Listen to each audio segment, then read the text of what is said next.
1 April 2026 एक साधी तारीख नाही, कारण तुमच्या खिशावर, तुमच्या बँक खात्यावर आणि अगदी तुमच्या रोजच्या जीवनावर परिणाम करणारे काही मोठे बदल लागू झाले आहेत आणि कदाचित तुम्हाला अजून त्याची पूर्ण कल्पनाही नाही. नमस्कार, मी किशोरी खांडेकर आणि तुम्ही पाहत आहात अनफिल्टर्ड महाराष्ट्र.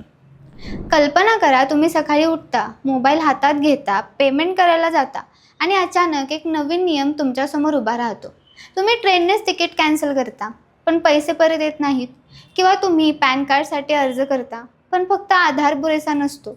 हे सगळं अचानक घडतंय आणि हेच आहे 1 एप्रिल 2026 पासूनचं नवीन वास्तव्य. आजच्या या व्हिडिओमध्ये आपण जाणून घेणार आहोत असे 5 मोठे बदल जे थेट तुमच्या खिशावर, तुमच्या खर्चावर आणि तुमच्या आयुष्यावर परिणाम करणार आहेत. पण शेवटचा बदल ऐकल्यावर तुम्ही थक्क व्हाल, कारण तो प्रत्येक घराशी संबंधित आहे. सुरुवात करूया पहिल्या मोठ्या बदलापासून. पहिला बदल आहे पगारदार कर्मचाऱ्यांसाठी. आत्तापर्यंत तुम्हाला फॉर्म 16 मिळत होता, ज्यावर तुमचा TDS आणि पगाराची माहिती असायची. पण आता सरकारने एक मोठा बदल केला आहे. फॉर्म 16 ऐवजी आता नवीन फॉर्म 130 लागू होणार आहे. आणि हा फॉर्म 130 म्हणजे फक्त नाव बदल नाही, तर यात तुमच्या TDSची अधिक सविस्तर माहिती दिली जाणार आहे. म्हणजेच आता तुमचा प्रत्येक रुपया अधिक ट्रॅक केला जाणार आहे. तुमच्या पगारातील प्रत्येक कपात, प्रत्येक टॅक्स सगळं अधिक स्पष्टपणे दिसणार आहे. पण यामुळे एक मोठा प्रश्न निर्माण होतो. सरकार इतकी सविस्तर माहिती का गोळा करत आहे? आता पुढचा बदल पॅन कार्डशी संबंधित, आणि हा बदल खूप लोकांसाठी धक्का देणारा ठरू शकतो. कारण आत्तापर्यंत अनेक लोकांना वाटत होतं की आधार कार्ड असलं की सगळं काम होतं, पण आता तसं नाही. आता पॅन कार्डसाठी फक्त आधार पुरेसा नाही, तुम्हाला 10वीची मार्कशीट किंवा पासपोर्ट देखील आवश्यक असणार आहे. म्हणजेच ओळख पडताळणी आणखी कडक झाली आहे. आणि एवढंच नाही, मोठ्या व्यवहारांसाठी पॅन कार्ड अनिवार्य करण्यात आलं आहे. म्हणजेच आता कोणताही मोठा व्यवहार तुम्ही पॅनशिवाय करू शकत नाही. याचा अर्थ काय? सरकार प्रत्येक आर्थिक व्यवहारावर लक्ष ठेवणार आहे.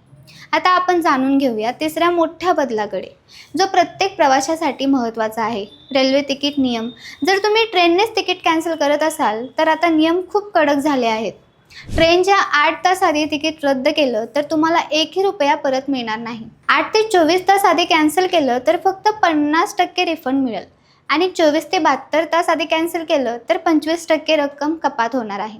म्हणजेच आता प्रवासाचे प्लॅन करताना तुम्हाला खूप काळजी घ्यावी लागणार आहे, कारण एक चुकीचा निर्णय आणि तुमचे पैसे थेट वाया जाऊ शकतात. पण खरी गोष्ट इथून सुरू होते, कारण पुढचा बदल तुमच्या प्रत्येक ऑनलाईन पेमेंटवर परिणाम करणार आहे. डिजिटल पेमेंट नियम. आता रिझर्व्ह बँक ऑफ इंडियाने नवीन नियम लागू केले आहेत, ज्यामध्ये 2FA म्हणजे 2 फॅक्टर ऑफ ऑथेंटिकेशन अनिवार्य करण्यात आले आहे. म्हणजेच फक्त OTP टाकून पेमेंट होणार नाही. आता तुम्हाला OTP सोबत पिन किंवा बायोमेट्रिक वापरावा लागणार आहे. यामुळे सुरक्षा नक्कीच वाढणार आहे, पण सोबतच प्रक्रिया थोडीशी क्लिष्ट होणार आहे. कल्पना करा, तुम्ही घाईत आहात आणि पेमेंट करताना तुम्हाला 2 ते 3 स्टेप्स पूर्ण कराव्या लागतात. हे थोडं त्रासदायक ठरू शकतं, पण सरकारचं म्हणणं आहे की हे सगळं तुमच्या सुरक्षितेसाठी आहे. आता येतो सगळ्यात मोठा आणि महत्त्वाचा बदल, जो थेट तुमच्या खिशावर परिणाम करणार आहे. नवीन इन्कम टॅक्स नियम. सरकारने इन्कम टॅक्स ॲक्ट 1961 ऐवजी आता नवीन इन्कम टॅक्स ॲक्ट 2025 लागू करण्याचा निर्णय घेतला आहे. आणि एवढंच नाही, तर असेसमेंट इयर आणि प्रिव्हियस इयर ही संज्ञा बदलून आता टॅक्स इयर असा नवीन शब्द वापरण्यात येणार आहे.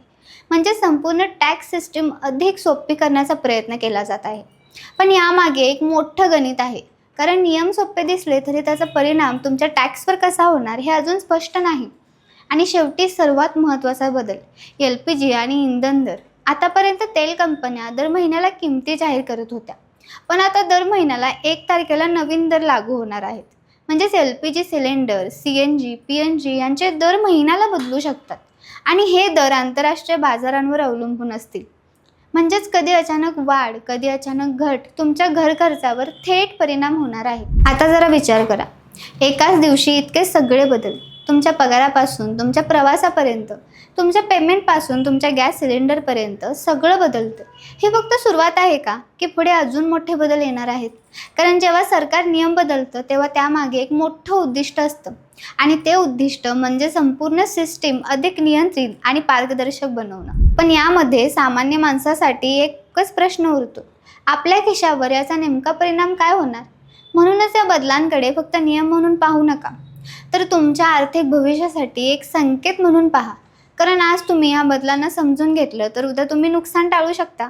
आणि हो, जर तुम्हाला वाटत असेल की माहिती प्रत्येकाने जाणून घ्यायला हवी, तर हा व्हिडिओ नक्की शेअर करा. कारण माहितीचं सामर्थ्य हेच तुमचं खरं शस्त्र आहे. हा जर व्हिडिओ तुम्हाला आवडला असेल तर चॅनलला लाईक करा, शेअर करा आणि सबस्क्राईब करायला विसरू नका. धन्यवाद.